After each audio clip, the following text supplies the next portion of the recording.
Olá, queridos, que o Senhor te abençoe e te guarde a cada dia, você e a sua família. Mais uma oportunidade nós temos de compartilhar a palavra do Senhor. Hoje, quarta-feira, dia 26 de agosto de 2020. Como sempre tenho dito, abra o seu coração, permita que o Espírito Santo de Deus possa estar falando a sua vida. Esta quarta-feira, nós estamos estudando, refletindo numa série que nós denominamos como uma viagem na fé. Hoje, o tema da nossa reflexão é um salto pela fé. Abra o seu coração.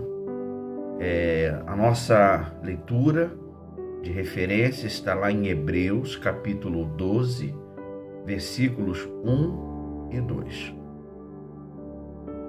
Abra sua Bíblia, acompanhe comigo essa leitura, mas principalmente acompanhe essa leitura no seu coração, para que Deus fale a você nesse instante. Vamos ao texto? Hebreus 12, versículos 1 e 2, a palavra do Senhor nos diz: portanto, nós também, pois que estamos rodeados de uma tão grande nuvem de testemunhas, deixemos todo o embaraço e o pecado que tão de perto nos rodeia, e corramos com paciência a carreira que nos está proposta, olhando para Jesus, autor e consumador da fé, o qual, pelo gozo que lhe estava proposto, suportou a cruz, desprezando a afronta, e assentou-se à destra do trono de Deus.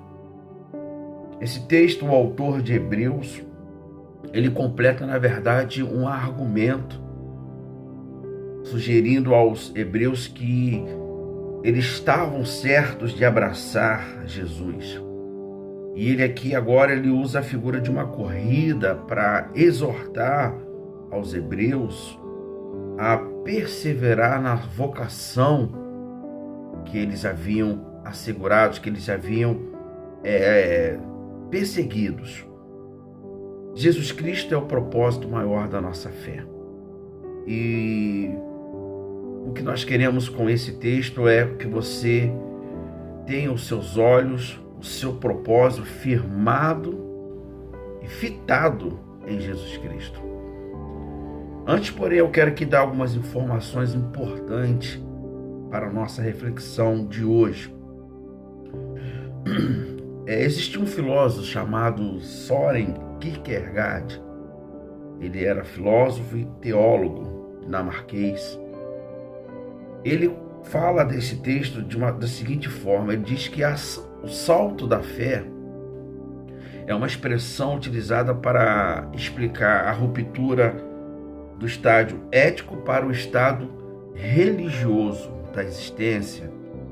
Segundo este filósofo e teólogo, o salto da fé coloca o indivíduo em relação direta com o absoluto, ou seja, o comprometimento com Deus, e causa um rompimento entre ele e o geral, ou seja, com a sociedade e as suas regras, realizando assim a exceção. Com o salto da fé, o indivíduo se torna a exceção e terá assumido seu destino perante Deus.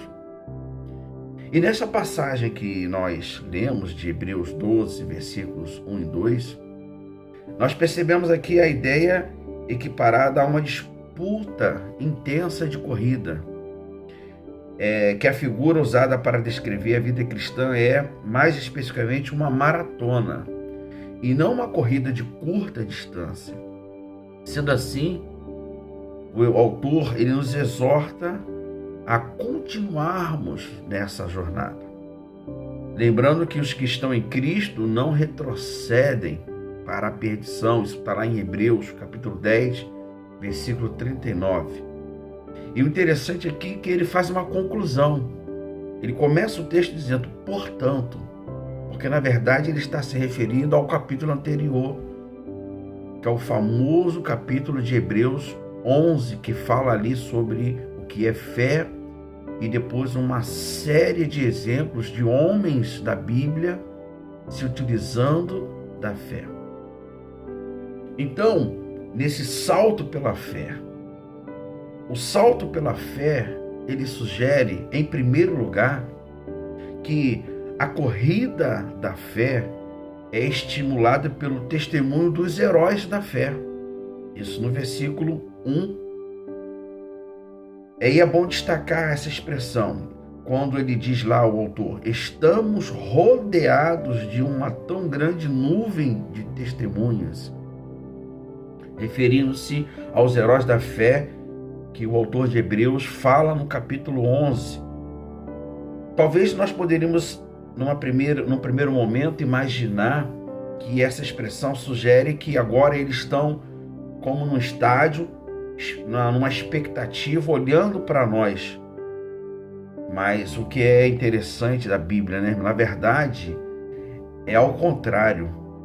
Nós estamos rodeados de uma grande nuvem de testemunho. Na verdade, nós agora temos que estar atentos aqui, é que eles estão a nos observar, mas na verdade nós é que devemos observá-los, seguir o exemplo desses heróis da fé.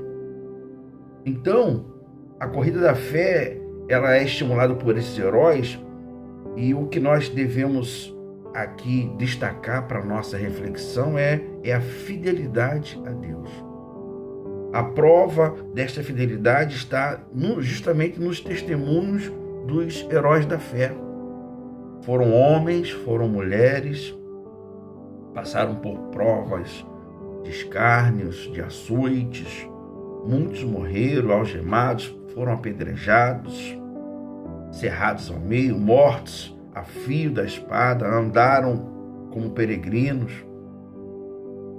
E tudo isso para que eu e você não retrocedêssemos, mas para que olhássemos para Cristo, porque daí temos a nossa vitória. Então o salto da fé sugere isso. Os heróis da fé deva ser para nós um estímulo a continuarmos perseverantes na caminhada com o Senhor. Em segundo lugar, um salto pela fé sugere que os obstáculos devem ser deixados para trás. A parte B desse versículo diz que nós não devemos nos prender. A palavra do Senhor vai dizer assim, né? Deixemos todo o embaraço e o pecado que tão de perto nos rodeia. Então aqui, em segundo lugar, nós vimos que esses obstáculos devem ser deixados para trás. Imagine um maratonista numa plena competição com uma mochila nas costas, ou com obstáculos, porque existe essa corrida também com obstáculos. É muito mais difícil. Por isso o autor aqui desta carta, ele exorta aos cristãos, ele exorta a nós, que nós devemos nos desvencilhar de todo o peso que possa nos impedir de correr em direção a Cristo.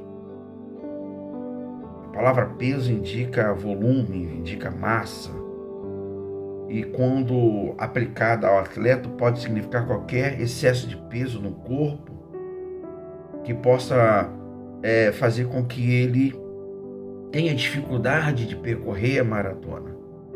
É necessário que o corredor lance fora todas as coisas desnecessárias. E qual é a aplicação disso para nossas vidas?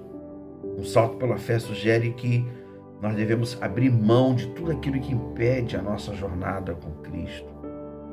É preciso remover tudo aquilo que nos impede de correr a carreira cristã. Sobretudo, em deixarmos de lado, em abandonarmos o pecado. Se há algo que impede ou retarde a nossa caminhada com Cristo, é o pecado. Assim que você quer viver para agradar a Deus, você deve deixar de lado, deixar para trás tudo que impede esse progresso dessa caminhada, mas principalmente o pecado. E em terceiro lugar, um salto pela fé sugere que os nossos olhos devem estar em Jesus Cristo. E aí vem o versículo 2 que nós lemos de Hebreus, quando diz que nós devemos olhar para Jesus, o autor e consumador da fé, o qual, pelo gozo que lhe estava proposto, suportou a cruz, desprezando a afronta, e assentou-se à destra do trono de Deus.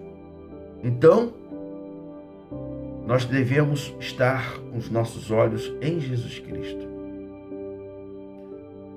O corredor ele não tem o objetivo final de chegar ao seu destino, então ele não se preocupa com a multidão.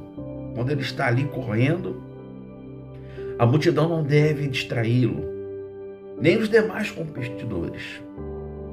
Olhar significa que você não deve desviar os seus olhos para as outras coisas, para que você possa olhar para uma única coisa.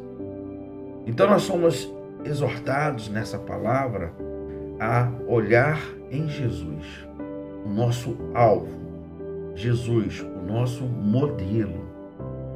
Isto porque ele é o autor e também o consumador da nossa fé.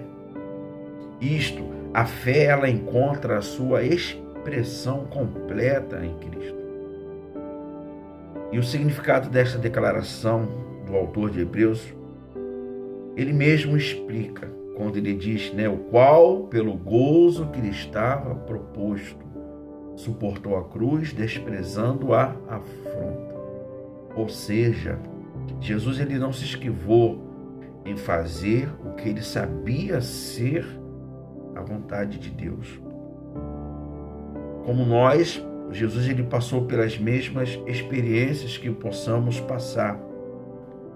Mas agora ele está à direita, ele está à destra do trono de Deus e intercede por nós. Está lá em Romanos 8, versículo 34. Então, mediante a essas verdades desse texto, talvez você possa se perguntar: o que esta passagem tem a ver comigo? Porém, eu quero lembrar que, em primeiro lugar, Paulo escreveu que toda a Escritura ela é divinamente útil para o ensino, para a repreensão, para a correção, para a educação e justiça, a fim de que o homem de Deus seja perfeito e perfeitamente habilitado para toda boa obra. Isso está lá em 2 Timóteo 3,16. Então, esse texto tem sim a ver comigo e com você. E como cristãos, nós temos um caminho a percorrer, com desafios tremendos, obstáculos gigantescos e com um inimigo que está a nos rodear todos os dias, pronto para nos devorar. Ainda também enfrentamos um mundo ímpio, um mundo que a cada dia se corrompe e se torna mais violento. E nesse caminho que percorremos existem várias vidas feridas, existem lares desfeitos, pessoas aprisionadas, povos não alcançados, igrejas a serem implantadas. Esta é a carreira que está sendo proposta para nós. Então, o salto pela fé sugere sim que a corrida da fé é estimulada pelo testemunho dos heróis da fé. Sugere que os obstáculos devem ser deixados para trás. E também sugere que os nossos olhos devem estar em Jesus Cristo. Esse é o salto pela fé. Como Soren Kierkegaard disse, é você deixar o social, a regra, e saltar para o sobrenatural, para se aproximar do Senhor. O nosso desejo é que você exercite isso a cada dia na sua vida. Olhe para Jesus Cristo, o autor e consumador da nossa fé. A Ele toda a honra, a Ele toda a glória. Como diz lá em Romanos 11:36, e aí eu termino a minha reflexão. Porque dele, por Ele e para Ele são todas as coisas. Que o Senhor te abençoe Que o Senhor te guarde, que você exercite a cada dia a sua fé. Semana que vem nós continuaremos com essa série de reflexões que nós denominamos como uma viagem na fé. O tema da semana que vem será fé contemplada. Que o Senhor te abençoe. Faça a sua oração. Peça para que o Espírito Santo de Deus complete essa palavra na sua vida. Deus abençoe a todos.